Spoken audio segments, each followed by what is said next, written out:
Types. First video में आपने respiration से रिलेटेड कुछ फैक्ट्स को जाना। उम्मीद है ये वीडियो आपको पसंद आया होगा और इस प्रोसेस को समझने में हेल्पफुल रहा होगा। आज की वीडियो में हम रेस्पिरेशन से संबंधित रेस्पिरेटरी प्रोसेस और ऑर्गन्स के बारे में आज हम ह्यूमन रेस्पिरेशन और रेस्पिरेटरी सिस्टम के बारे में डिटेल में जानेंगे। एयर इनहेल करने के लिए हमारे अंदर दो रास्ते होते हैं, एक नेज़ल कैविटी और दूसरा ओरल कैविटी। नेज़ल कैविटी के अंदर नोज़ हेयर्स होते हैं और नेज़ल कैविटी के वॉल म्यूकस के सेक्रीशन के कारण मॉइस्ट होते हैं।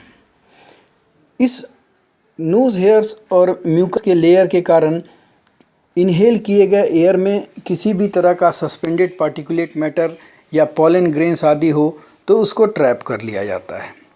म्यूकस का लेयर इनहेल किए गए एयर का ह्यूमिडिफिकेशन भी करता है और बॉडी के इंटरनल टेम्परेचर के अनुसार उसको कंडीशनिंग भी करता है ताकि रेस्पिरेटरी सिस्टम के टिश्यूज़ डैमेज ना हों। नेज़ल कैविटी में ही ओल्फैक्टरी रिसेप्टर्स होते हैं जो हमें स्मेल या गंध का सेंस देते हैं।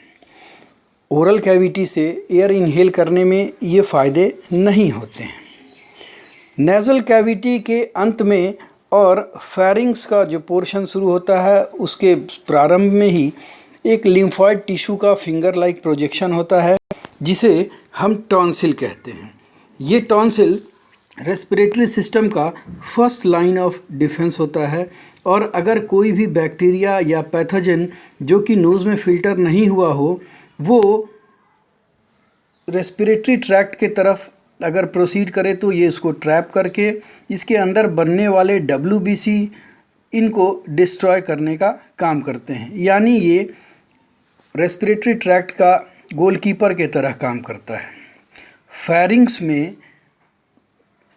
कान से आने वाले दो छोटे छोटे ट्यूब यूस्टेशियन ट्यूब भी खुलते हैं और ये एयर का प्रेशर ईयर ड्रम के दोनों तरफ मेंटेन करके रखते हैं ताकि ईयर ड्रम को वाइब्रेट करने में परेशानी ना हो, सुनने में दिक्कत ना हो। इसके बाद फेरिंग्स से ही ये रास्ता दो भाग में बंट जाता है, एक एलिमेंट्री कनाल की तरफ जाता है और दूसरे रेस्पिरेटरी ट्रैक्ट की तरफ। यहीं पे टंग के जस्ट एंड के इनर एंड के पास एक फ्लैप लाइक कार्टिलेजिनस स्ट्रक्चर होता है जिसे एपिग्लॉटिस कहते हैं। एपिग्लॉटिस इस चीज़ को निश्चित करता है कि हम जब भोजन या पानी इंजेस्ट कर रहे हों तो वो रेस्पिरेटरी ट्रैक्ट की तरफ ना जाए ताकि जिससे कि एयर का या रेस्पिरेटरी ट्रैक्ट का चोकिंग ना हो। लैरिंग्स एक कार्टिलेज का स्ट्रक्चर है, लगभग 2 इंच की साइज़ होती है। इसे वॉइस बॉक्स भी कहते हैं। लैरिंग्स रेस्पिरेटरी ट्रैक्ट का एक गेट माना जा सकता है और इसमें वोकल कॉर्ड्स होते हैं। इन्हीं वोकल कॉर्ड्स के वाइब्रेशन से साउंड प्रोड्यूस होता है। ये लैरिंग्स ही साउंड और हम जब बोलते हैं तो साउंड का वॉल्यूम और पिच का मॉड्यूलेशन करता है, इसीलिए इसे वॉइस बॉक्स भी कहा जाता है। लैरिंग्स के आगे रेस्पिरेटरी ट्रैक्ट का पोर्शन शुरू होता है जिसे ट्रैकिया कहते हैं।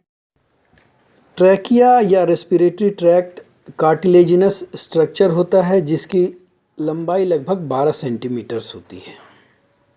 श्वास लेने और छोड़ने के दरमियान ये सिकुड़े नहीं, इस चीज़ को इंश्योर करने के लिए इस पे सी शेप्ड कार्टिलेजिनस रिंग्स होता है जिसकी संख्या लगभग 20 होती है। ये ट्रैकिया आगे फर्दर जाके 2 साइड ब्रोंकाई में लेफ़्ट और राइट डिवाइड हो जाता है। यही ब्रोंकाई फिर फर्दर लंग्स के अंदर एंटर करने पे माइन्यूट ब्रोंक्यूल्स और इस तरह इनका लगभग 22 के आसपास डिवीज़न सब डिवीज़न होता है और फाइनली ये समाप्त होती हैं लंग्स के अंदर एयर बैग्स होते हैं जिनको एयर सैक्स कहते हैं या एल्वियोलाई कहते हैं। इन्हीं एल्वियोलाई या एयर सैक्स में कार्बन डाइऑक्साइड और ऑक्सीजन यानी गैसियस एक्सचेंज का काम इसी के आसपास होता है, क्योंकि एल्वियोलाई के चारों तरफ ब्लड कैपिलरीज के बहुत महीन जाल बिछे होते हैं, जिनके माध्यम से हार्ट से ब्लड एल्वियोलाई तक पहुंचाया जाता है। इस सारे एयर के सर्कुलेशन को हम इस सिंपल डायग्राम के माध्यम से समझ सकते हैं। अब ये सारा प्रोसेस जो कि लंग्स के अंदर होता है, तो उसके बारे में हम विस्तार से अब आगे लंग्स पूरे रेस्पिरेशन के प्रोसेस का मेन ऑर्गन होता है। ये चेस्ट कैविटी के बाएं और दाएं साइड के ब्रोंकाई से अटैच्ड होता है। ये बहुत ही लचीला बैग लाइक स्ट्रक्चर होता है, जिसे चारों तरफ से प्लूरल मेम्ब्रेन प्रोटेक्ट की रहती है। चेस्ट कैविटी में चारों तरफ से रिब बोन्स या स्टर्नम बोन्स, जिनकी संख्या लगभग 12 पेयर्स होती है, ये एक केज नुमा स्ट्रक्चर बनाते हैं, जिसके अंदर लंग्स होता है, ताकि बाहर से किसी भी इंजरी से इसे बचाया जा सके। लंग्स का मेन काम गैसियस एक्सचेंज का होता है, इसीलिए सरफेस एरिया ऑफ एक्सचेंज ज़्यादा हो, इस ये बहुत ही फोल्डेड स्ट्रक्चर होता है। और अगर इसका सरफेस एरिया ऑफ एक्सचेंज देखा जाए तो 50 से 75 स्क्वायर मीटर के आसपास होता है। लंग्स का टोटल एयर कैपेसिटी या वॉल्यूम लगभग 6 लीटर्स के आसपास होता है। ये लंग कैपेसिटी हाइट, वेट और एज के अनुसार वेरी करता है। फीमेल्स के लंग की कैपेसिटी मेल्स के कंपैरिजन में 20% के आसपास कम होती है। हाई एल्टीट्यूड में रहने वाले लोगों का लंग कैपेसिटी ज़मीनी एरिया में रहने वाले लोगों से कुछ ज़्यादा होती है।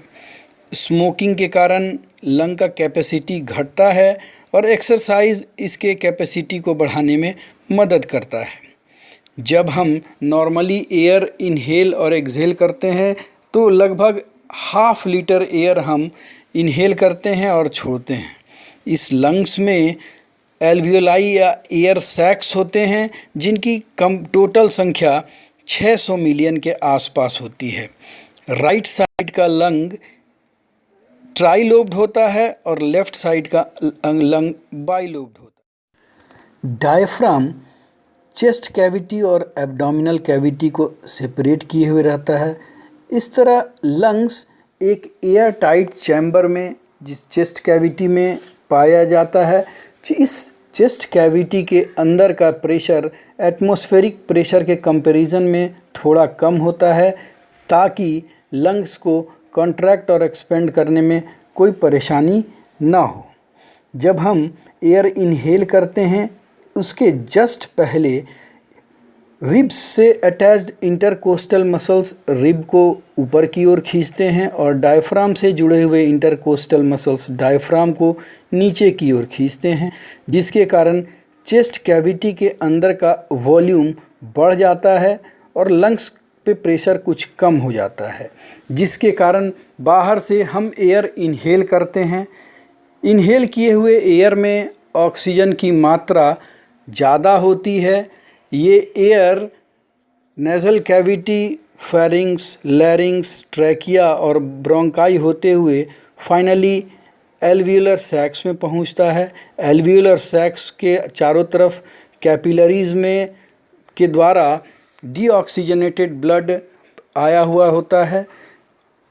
हीमोग्लोबिन की एफिनिटी ऑक्सीजन के प्रति ज़्यादा होती है, इसलिए वो एल्वियोलर बैग में मौजूद ऑक्सीजन को कैरी कर लेता है और कार्बन डाइऑक्साइड को रिलीज़ कर लेता है। इसी दरमियान इंटरकोस्टल मसल्स रिलैक्स हो जाती हैं और लंग्स के चेस्ट कैविटी के अंदर फिर डायफ्राम और रिब्स अपने स्थिति में आने के कारण वॉल्यूम कम हो जाता है, लंग्स पे प्रेशर पड़ता है और एयर पुनः वापस चली जाती है, जिसमें कि कार्बन डाइऑक्साइड की मात्रा ज़्यादा होती है। इस तरह लंग्स के अंदर गैसियस एक्सचेंज का काम होता है। नॉर्मली हम एक एडल्ट 1 मिनट में 12 से 17 ब्रीदिंग करता है। छोटे बच्चे इन्फेंट्स में इसकी संख्या 30 से 60 के आसपास हो सकती है। रेस्पिरेटरी सिस्टम से एसोसिएटेड कुछ कॉमन टर्म्स और डिजीज़ के बारे में जानें। एसफाइक्सिया, ये वो कंडीशन है जबकि रेस्पिरेटरी ट्रैक्ट पूरी तरह से ब्लॉक हो जाता है और श्वास लेने में दिक्कत होती है। दूसरा होता है कार्बन मोनोऑक्साइड पॉइजनिंग। जब इनहेल किए गए एयर में कार्बन मोनोऑक्साइड का कंटेंट होता है तो हीमोग्लोबिन और कार्बन मोनोऑक्साइड के बीच बनने वाला बॉन्ड कंपैरेटिवली स्टेबल होता है, जिसके कारण कि हीमोग्लोबिन की ऑक्सीजन कैरिंग कैपेसिटी धीरे धीरे घटती जाती है और एक्यूट केस में डेथ भी हो सकता है। हाई एल्टीट्यूड पर जाने पे एल्टीट्यूड सिकनेस महसूस होता है, क्योंकि हाई एल्टीट्यूड पे एयर में ऑक्सीजन का कंटेंट कम होता है, जिसके कारण शरीर के रिक्वायरमेंट के हिसाब से उतना ही ऑक्सीजन प्राप्त करने के लिए ब्रीदिंग का रफ्तार तेज हो जाता है। ऐसा माना जाता है कि 8000 मीटर से ज़्यादा की ऊंचाई पे बॉडी एक्लिमेटाइज नहीं कर पाता है और इसे माउंटेनियर्स के द्वारा डेथ जोन भी कहा जाता है। एस्थमा, ब्रोंकाइटिस, न्यूमोनिया, ट्यूबरकुलोसिस और फ्लू ये कॉमन रेस्पिरेटरी डिजीज़ हैं। इसके साथ ही 2002 में सीवियर एक्यूट रेस्पिरेटरी सिंड्रोम नामक बीमारी, 2012 में मर्स और 2019 में सार्स या CoV-2 जिसे कि कोरोना डिजीज़ के नाम से जानते हैं, ये नोवल कोरोना वायरस के कारण होता है। ये सारी बीमारियां हमारे रेस्पिरेटरी सिस्टम से ही एसोसिएटेड।